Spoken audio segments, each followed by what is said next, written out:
Assalamualaikum warahmatullahi wabarakatuh. Alhamdulillahirobbilalamin wa bihi nasta'in ala umuri dunya wa ala alihi washabihi ajmain. Ibu Kepala Sekolah SD Negeri 1 Kalisat Kidul, Ibu Aumar, Nurul Hikmah, Bapak Ibu Guru SD Negeri 1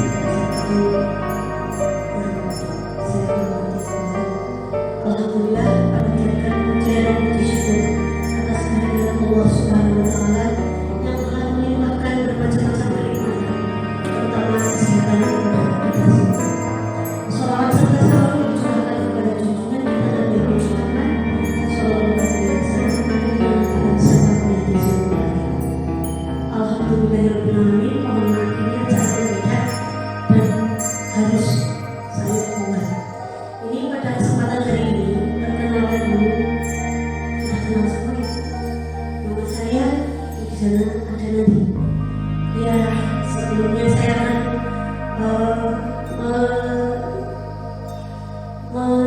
mengadakan aksi nyata. Ini program modul 1.4 A10. Ini aksi nyata ini berada di modul terakhir pada calon unggah di YouTube biar mendapatkan komen dari teman-teman CBB yang lain. Kemudian baru boleh saya masukkan ke dalam LMS untuk memenuhi peralatan 7. Saya berharap sekali dengan aksi nyata saya ini nanti teman-teman semuanya bisa mengikuti apa yang sudah saya laksanakan, ataupun kita bareng-bareng dalam tahap belajar, kita bersama-sama untuk belajar, untuk meningkatkan pembelajaran dan membuat pembelajaran itu menjadi menyenangkan dan mengasihkan.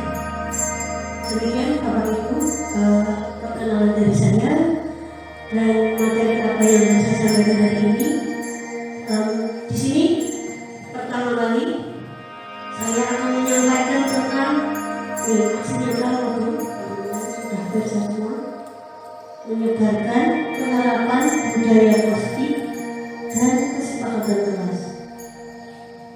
Terus ini yang perlu sekali kita terapkan di sini. Kemudian yang kedua itu ibu fasilitator saya dari Aceh, namanya Bu Husnawati. Kemudian untuk pengajar praktek saya Ibu Endareko, Kepala SMP Negeri 1 Wanayasa. Itu untuk pengetahuan panjenengan semua. Kemudian ini penerapan budaya positif ini yang saya angkat hari ini, dan kesepakatan kelas di SD Negeri 1 Kalisat Kidul. Itu yang ingin saya pengen saya sebarkan atau saya bagikan di sini buat panjenengan semua agar bisa melaksanakan budaya positif dan bisa dilakukan. Nah, itu penerapan budaya positif dan kesepakatan kelas di SD Negeri 1 Kalisat Kidul. Karena budaya positif itu apa, Bapak Ibu? Nah, ini sebelumnya belajar lebih lanjut, itu ada latar belakang. Di sana saya menuliskan penurunan nilai-nilai kebajikan universal pada siswa dan siswi SD Negeri Kalisat Kidul. Seharusnya sekolah sudah semestinya itu menjadi tempat yang aman, nyaman, dan menyenangkan. Mohon maaf itu tulisannya kurangnya. Terus bagi siswa, kemudian salah satu faktor untuk mewujudkannya adalah dengan penanaman budaya positif yang dapat dirancang dengan cara membuat keyakinan kelas dan budaya positif akan berjalan dengan baik jika terjalin kerjasama yang baik antara seluruh warga di sekolah. Tujuannya terwujudnya karakter murid yang selalu menerapkan budaya positif dimanapun mereka berada dan keyakinan kelas yang telah disepakati bersama. Tolak ukur atau hasilnya adalah perubahan positif pada murid dan terbentuknya keyakinan kelas. Wah, kita lanjutkan. Ini nanti yang saya lakukan kemarin, saya berkoordinasi dengan Ibu Kepala Sekolah dan guru terkait dengan penanaman keyakinan kelas, terus menentukan jadwal untuk membuat keyakinan kelas bersama-sama siswa atau murid di kelas tersebut untuk membuat keyakinan kelas, dan yang terakhir adalah evaluasi dan refleksi. Kemudian nih, ini yang dimaksud dengan disiplin positif. Saya juga belum tahu apa itu arti disiplin, maka di sini kita bersama belajar bersama. Disiplin positif adalah salah satu cara penerapan disiplin yang bertujuan untuk menumbuhkan kesadaran serta memberdayakan anak untuk melakukan sesuatu tanpa sokokan, ancaman maupun hukuman. Itu namanya disiplin positif. Kemudian untuk mendukung kedisiplinan itu sendiri, kita memiliki beberapa kebutuhan dasar manusia, yang antara lain bertahan hidup, kasih sayang, dan rasa diterima, kebebasan, kesenangan.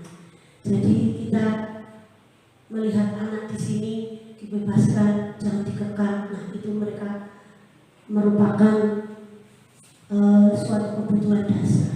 Kita juga punya hak untuk bebas. Itu seperti itu.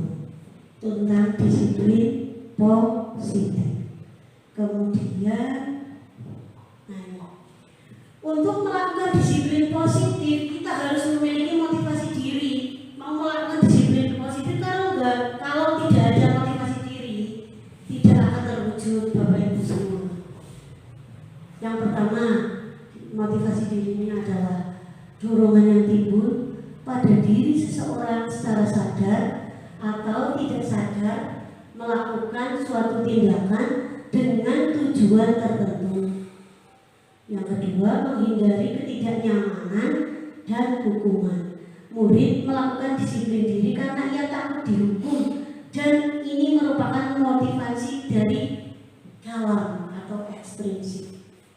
Kalau terus dihukum, terus kalau melaksanakan apa kewajiban saya di sana, terus mengerjakan tugas, itu contohnya. Kemudian mendapatkan imbalan atau penghargaan dari orang lain. Terus murid melakukan disiplin diri karena ia ingin mendapatkan imbalan lain. Kamu ini mengerjakan ini kan kasih hadiah. Itu karena ada embel-embel hadiah. Jadi mereka bersemangat untuk melakukannya. Kemudian menghargai nilai-nilai kebajikan dari diri sendiri, murid kemudian melakukan disiplin diri karena sadar akan nilai-nilai kebajikan dirinya atau motivasi intrinsik. Oh, saya inilah cara kewajiban saya secara yang harus saya lakukan di kelas sebagai murid. Kalau ada PR, saya wajib melaksanakan tugas dari Bapak Ibu guru, mengerjakan PR, piket dan lain-lain. Itu apa namanya, motivasi dari diri. Itu Bapak Ibu. Kemudian lain, ada konsep disiplin yang gagal. Yang pertama, hukuman ini. Sebenarnya kalau anak salah, saya mau tanya ini Bapak Ibu, kalau dihukum bagaimana? Menurut jenengan, bagus apa tidak? Tidak bagus. Tidak bagus. Betul? Bagus tidak Bu? Kalau anak salah, misalnya dia melakukan suatu pelanggaran terus diberi hukuman, kira-kira menurut panjenengan bagaimana? Bagus tidak? Itu ada dua versi. Untuk hukuman disiplin itu memang cuma ketika ada hukumannya itu paling tidak yang kita hidup di era sekarang itu tidak boleh menghukum anak secara fisik. Umpamanya tidak mengerjakan PR, anak disuruh untuk berdiri di depan, apalagi sampai pegang kuping atau lakunya di atas, itu sudah bukan jalannya. Sekarang kita tinggal mendisiplinkan anak, tapi dengan cara yang mendidik.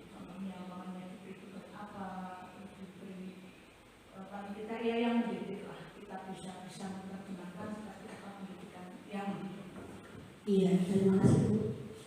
Nah itu, jadi hukuman menurut saya pribadi itu kayak kurang pas kalau buat anak-anak. Makanya saya tuh kadang bingung sama diri saya sendiri.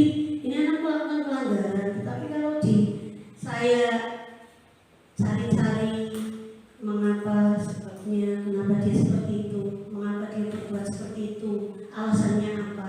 Nah itu nanti kalau diberikan hukuman nanti ada imbasnya tentunya. Jadi kita harus menimbang, melihat kira-kira anak itu perlu dikasih hukuman ataupun tidak, dilihat dari kesalahan yang mereka buat, dan hukuman itu pun hanya harus mendidik mereka. Begitu, jadi mereka tidak tertanam. Nah saat ini menjadi minder itu karena dia dihukum, terus memaksa dia harus ini wajib. Nah itu kemudian dia nanti akan merasa down atau rendah diri. Yang dihukum teman-temannya tidak, dia padahal ikut salah. Nah itu akan mengendorkan semangat mereka. Terus anak itu jadi tidak nyaman dan tidak mau jujur. Akhirnya dia akan mengatakan yang bukan sebenarnya. Itu karena itu pengaruh dari disiplin. Kemudian kalau penghargaan, di sini siswa tidak aktif dalam melakukan hal karena tergantung dengan sebuah penghargaan. Jadi ketergantungan dia, kalau nggak dikasih hadiah dia tidak akan melakukan suatu tindakan ataupun hal yang tidak mendapat hadiah, saya tidak akan melakukan. Itu siswa seperti itu. Di MA juga seperti itu apa tidak? Kalau tidak dikasih hadiah tidak mau, kayak gitu apa tidak mau?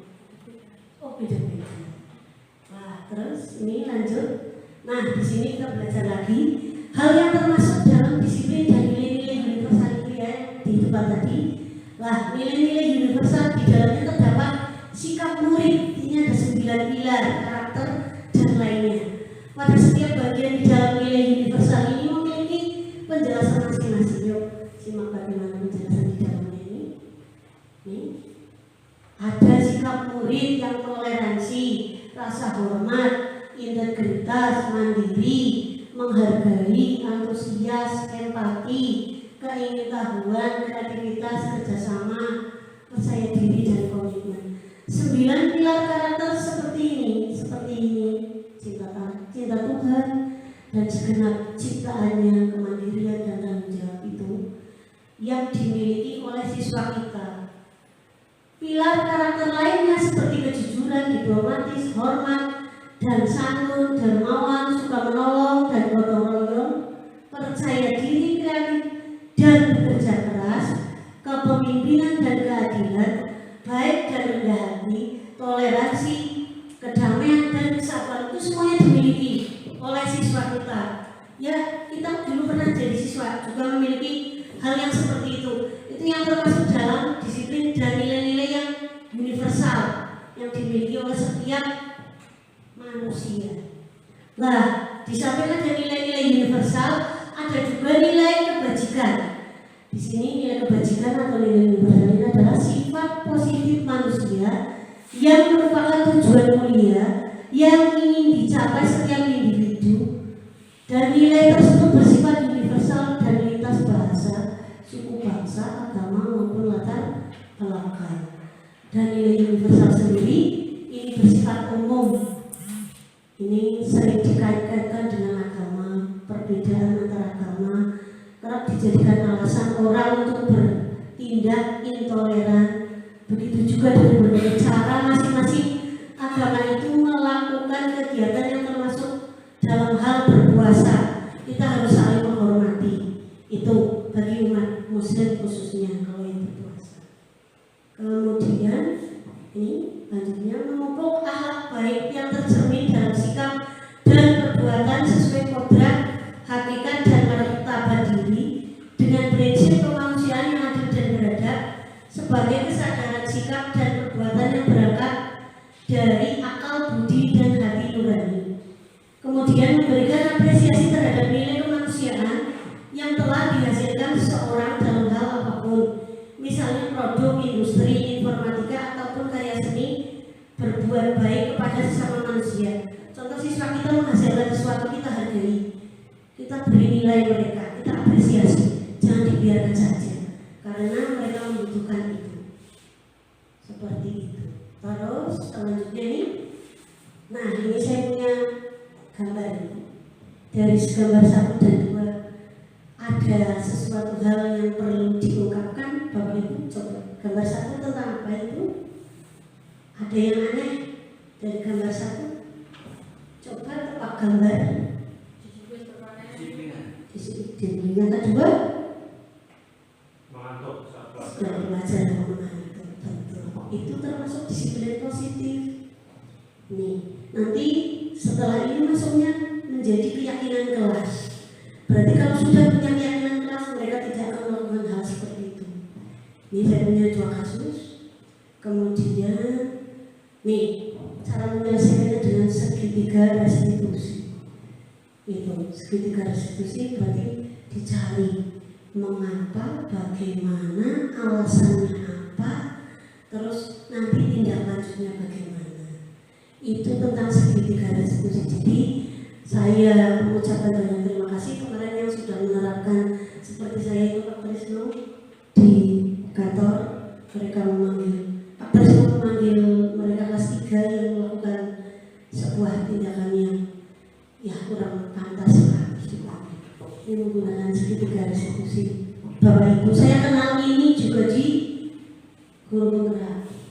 Jadi setiap ada masalah kita selesaikan dengan segitiga restitusi ini. Itu bentuknya seperti itu. Mohon maaf saya copy paste karena saya juga tidak bisa menggambar sendiri. Nah, nih segitiga restitusi adalah sini pengertiannya merupakan sebuah proses menciptakan kondisi bagi murid untuk memperbaiki kesalahannya. Melalui restitusi satuan pendidikan bisa membantu para murid untuk mencapai tujuannya, memiliki sifat disiplin yang positif dan memulihkan dirinya setelah berbuat salah. Jadi pengertian kami sebagai guru penggerak itu memahami restitusi sebagai salah satu cara menanamkan disiplin positif pada murid sebagai bagian dari budaya positif di sekolah. Calon guru penggerak dapat menerapkan restitusi dalam membimbing murid berdisiplin positif agar menjadi murid merdeka. Itu seperti itu yang berusaha saya lakukan di sini di kelas dulu terutama, kemudian nanti itu tadi tentang disiplin positif yang berpakaian dan sebagainya dan segitiga restitusi. Nah ini mengenai keyakinan kelas. Keyakinan kelas itu ada beberapa poin. Yang pertama adalah lebih abstrak dari peraturan. Jadi ya mengenai peraturan apa saja lah yang perlu disepakati bersama di kelas Bapak Ibu. Tidak harus kelas tinggi, kelas 1, 2, 3 monggo silahkan, boleh. Terus yang kedua berupa pernyataan universal yang dilakukan aja, yang murid-murid melakukannya dalam kegiatan dalam pembelajaran. Itu dibuat dalam bentuk positif, tulisannya yang positif, kemudian secukupnya saja agar mudah diingat. Yang keempat, sesuai dengan kondisi kelas dan sekolah agar mudah diterapkan. Kemudian kelima, melibatkan semua warga kelas saat pembuatan keyakinan kelas. Yang keenam, yang paling penting, tanda tangan sebagai bukti yang sah bahwa keyakinan kelas tersebut wajib dilaksanakan. Contoh, piket. Apakah setiap hari ada yang piket? Ada, tetapi mereka tidak piket, males. Akhirnya mereka mendapat sanksi untuk keyakinan kelas yang nomor berapa. Mohon maaf, saya punya contohnya ini. Saya punya keyakinan kelas yang saya pajang di sini. Ini setiap kali mereka lalai, saya ingatkan, kamu melanggarnya di nomor berapa, poin keberapa. Di sini ada tanda tangan kamu kan, berarti kamu melanggar dari ini. Nanti teman-teman kelasnya yang menghukum, bukan saya. Silakan diberi hukuman yang tidak mau mematuhi dan melanggar kesepakatan kelas tersebut.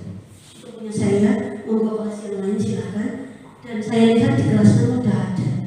Jangan terlalu banyak Pak, nanti tidak bisa menjalankan semuanya, kesepakatan kelas gagal, tidak bisa berjalan. Itu di saya. Semoga di MA juga seperti itu, Bu.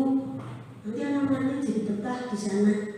Karena apa? Tanggung jawab sih. Yang terutama tanggung jawab dengan teman-teman. Gitu. Itu mengenai keyakinan kelas. Dan untuk segi restitusi, ini yang paling penting, yang perlu kita miliki dan perlu kita lakukan. Yang pertama, bila ada anak yang berkasus seperti tadi gambar tadi, yang pertama adalah kita tanya, menstabilkan identitas. Kita lakukan hal yang terbaik. Mengapa kamu melakukan hal itu? Tadi tidur di kelas. Kemudian memvalidasi tindakan yang salah.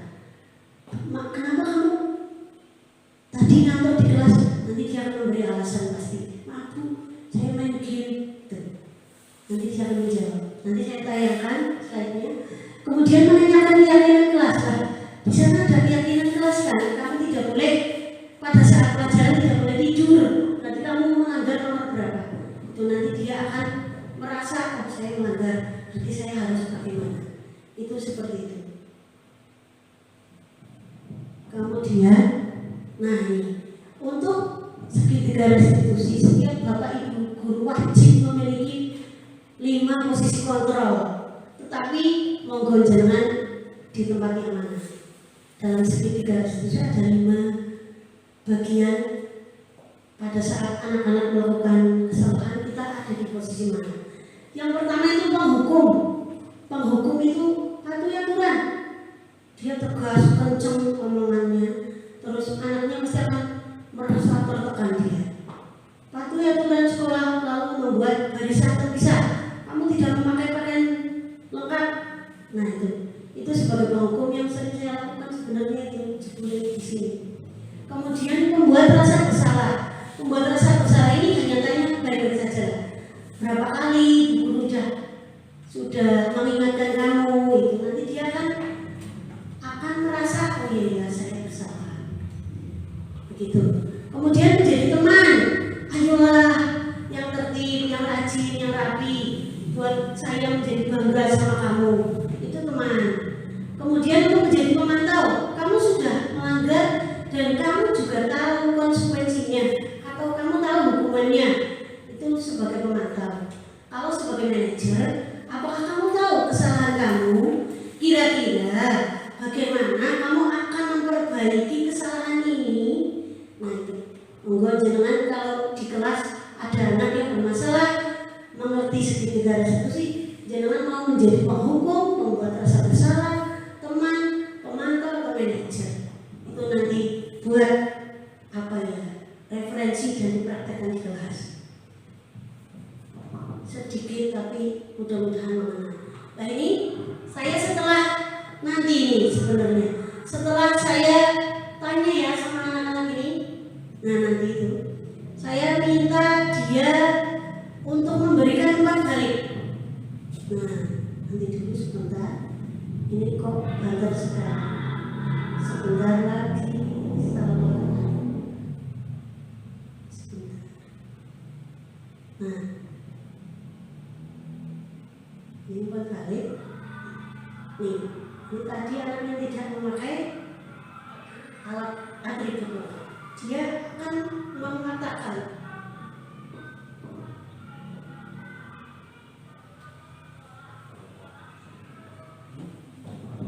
dia tidak merasa dihukum, tapi akan saya ingatkan gitu. Di sini kalau hasil segitiga restitusinya seperti itu Bapak Ibu. Sebentar.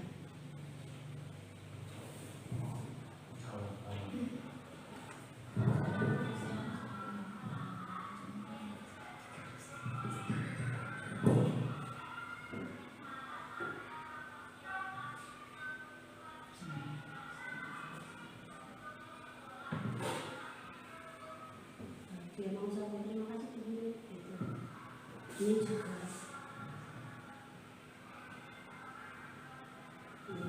memberikan orang lainnya seperti itu. Jadi tidak merasa dihukum, saya dimarahi. Berarti kalau kita melakukan tindakan tidak sesuai dengan apa yang mereka lakukan, dia tidak terima. Kemudian mohon maaf sekali ini yang perlu saya sendiri, saya pribadi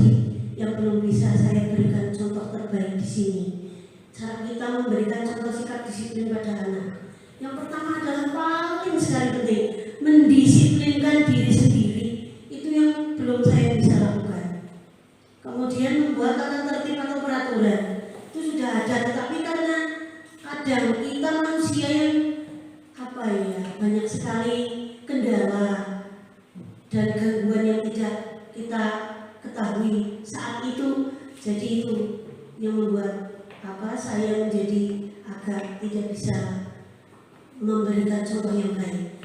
Kemudian memberikan teladan ini, tegas bekerja sama dengan orang tua. Jadi posisinya kita di sini, benar-benar harus diperlihatkan bahwa itu contoh murid di sini. Begitu Bapak Ibu, tidak disepelekan sama orang tua dan siswa. Kita benar-benar menjadi contoh. Mohon maaf sekali, ini saya sendiri, saya pribadi belum bisa. Jadi mari kita bersama-sama dari hal yang kecil nanti akan menjadi suatu perubahan yang sangat besar. Ini saya meminta dukungan dari keluarga, gambar saya meminta dukungan dari Ibu Kepala Sekolah kemarin, terus teman-teman, siswa juga, wali murid, lain sarana dan prasarana. Mohon maaf itu hanya dokumentasi. Lalu itu suara video yang saya unggah pada saat saya membuat kesepakatan kelas itu. Tuh, saya buatkan video terus saya masukkan di sini, tetapi saya minta maaf tidak bisa saya tayangkan, nanti terlalu lama. Iya, ini sebenarnya belum rampung, tapi sudah thank you saja. Ini hasil dokumentasi budaya positif. Itu ada sholat duha, sholat zuhur, berangkat mau masuk kelas, berbaris dahulu, kemudian membersihkan lingkungan kelas. Yang belum saya masukkan ada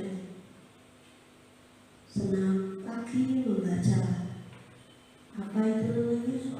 Iya, juz amal. Terus kemudian membersihkan lingkungan sekitar, itu belum saya masukkan. Ini baru beberapa. Itu di SMA ada baris nggak? Di SMA. Kalau masuk, masuk ruangan dulu pernah. Lagi, sekarang lagi. Oh, langsung ke asal usulnya. Oh, berarti langsung ya. Dan Bapak itu juga budaya positif yang perlu dikembangkan terus. Itu dokumentasi. Lain ini video saya yang membuat kesepakatan kelas.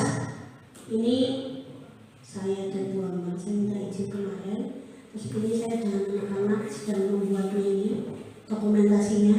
Kemudian saya tempel, saya foto, gitu.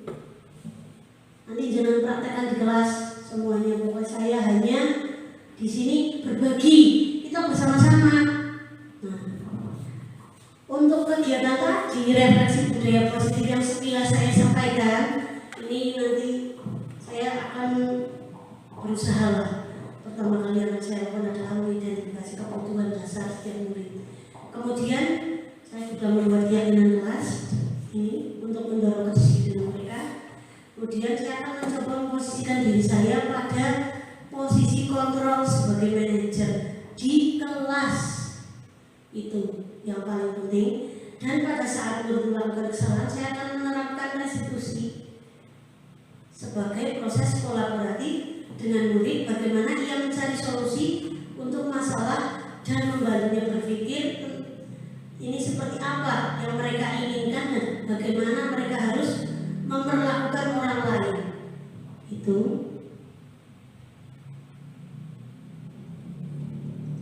thank you, terima kasih. Nah, kiranya itu penyampaian dari saya. Saya ingin, tidak saya pribadi di sini, saya ingin membangkitkan budaya positif yang sudah ada terus berkembang dan maju. Tetapi jangan cuma siswa kita ngobrol-ngobrol, kita juga sendiri harus bisa memberi contoh atau teladan yang baik. Begitu. Terima kasih. Kiranya ini materinya cukup sekian. Saya akhiri. ada yang mau memberikan sumbangsaan? Bapak Ibu, ada masukan? Monggo silakan. Ayo buka. Tidak ada. Sudah, terima kasih. Ya, saya akhiri cukup sekian. Semoga bermanfaat dan bisa kita laksanakan bersama-sama di sini sebagai pembelajaran. Dan terima kasih atas kehadiran panjenengan semua di sini untuk membantu saya menyelesaikan modul saya yang sebentar lagi ini selesai dan harus saya setorkan ke fasilitator. Demikian saya akhiri. Mohon maaf apabila ada kehilapan. Billahi taufiq wal hidayah. Assalamualaikum warahmatullahi wabarakatuh.